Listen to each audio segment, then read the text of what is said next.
mga ka-mothers dyan. Good afternoon. Narito ako, first time mag-vlog.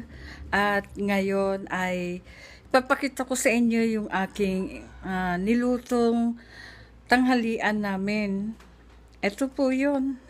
Tinapa po at saka lumpiang Shanghai at saka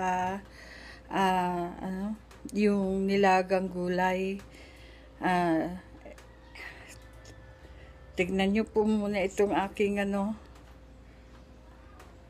tinapa at saka gulay po, nilagang gulay, pampalakas ng katawan, immune system natin. May sabaw po tayo at saka tinapa, tsaka lumpiang Shanghai. Yan po ang aming ulam na niluto sa tanghali po. At first time ko lang po magbablog. At mamaya po kami po ay kakain. Magkita po tayo mamaya. Hello guys, eto na, kumakain na kami. Ayun guys, kumakain na kami. Meron akong ginawang kamatis na may sibuyas. At yun, bumili ako ng pakwan. Bumili ako ng pakwan. Yung 40 pesos. At ito, kumakain na kami guys. Kumakain na kami, mga ka-mothers, mga ka-mamis. Kain po tayo.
Yan, nagpakain ako ng pusa.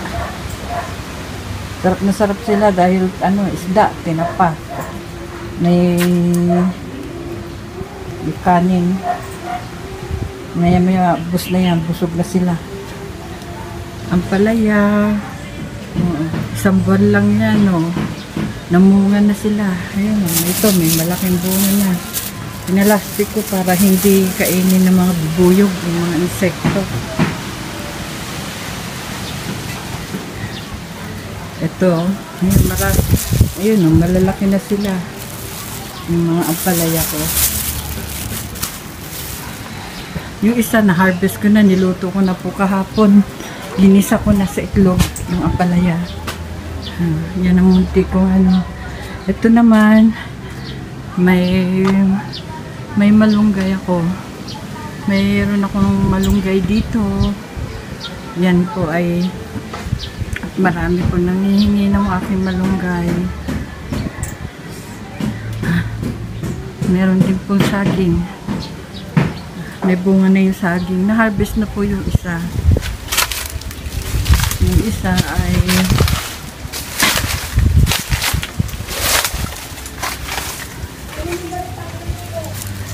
ay ito.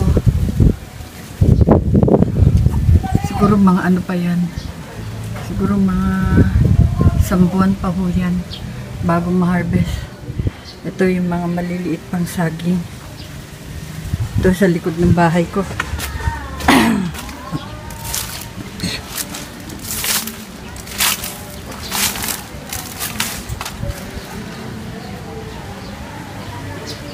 Ito yung aking lemon.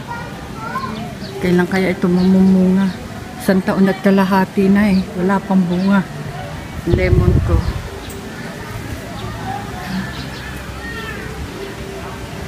Hanggang dito na lang guys. Nagtanim din ako ng konting kangkong.